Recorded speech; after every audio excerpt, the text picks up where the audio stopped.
Assalamualaikum, tebang dari sarang sim kuring, ujang comro. Dinu danget ya sim kuring bade ngadongeng deui anu judulna Sasakala Batu Hiu Pangandaran. Mangga ka pamiarsa wilujeng didangukeun.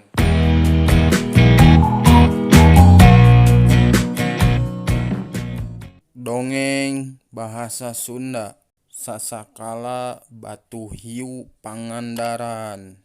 Kacaritakeun dina abad ka-11 datang rombongan ti Karajaan Mataram anu dipimpin ku Aki Gede jeung Nini Gede. Rombongan teh mangrupa prajurit-prajurit ti Mataram. Kusabab kasakteanana maranehna diusir ku karajaan. Sabab para patinggi kerajaan sieun kasaingan tanding lamun eta Aki jeung Nini Gede masih keneh aya di sabuderan karajaan Mataram tea. Geus lila ngalalakon akhirna nepi ka daerah basisir Laut Kidul. Ayeuna jadi Batu Hiu. Aki jeung Nini Gede istirahat.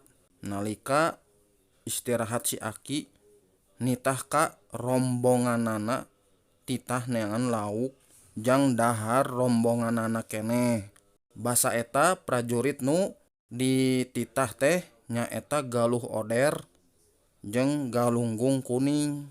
Anjeunna neangan nepi ka tengah laut.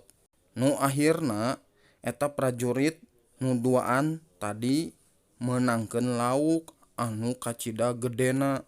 Kabungah maranehna karasa nepi ka eak-eakan. Tuluy we dibawa ka sisi basisir pikeun diasakan ku rombongan nu sejenna. Tapi saacan eta lauk diasakeun, eta lauk ditingali heula ku Aki jeung Nini Gede. Maranehna ngarasa reuwas ningali lauk badag nu miboga sisit kasar jeung heuras. Aki jeung Nini Gede nyebut lauk hiu. Saprak Aki jeung Nini nyebutkeun kekecapan eta lauk robah jadi batu badag nu jiga lauk hiu. Ti saprak harita keneh eta lembur katelah wae Batu Hiu. Nu ayeuna eta lembur perenahna di desa Ciliang Kacamatan Parigi 14 km ti daerah Pangandaran ayeuna mah.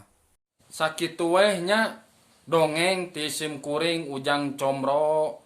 Punten bilih aya kakirangan dinu ieu carita dongeng. Salaresna dongeng anu pondok. Mungan ieu teh dongeng tiasa masihan pangatahuan kanggo pamiarsa tinu asal usul panamean hiji tempat wisata nu aya di kiduleun Jawa Barat. Mung kitu we nya kapayunana mah insyaallah ujang comro ngadongengkeun anu langkung komplit sareng padet kitu. Hatur nuhun ka pamiarsa ujang comro. Sim kuring bade pamit. Assalamualaikum warahmatullahi wabarakatuh.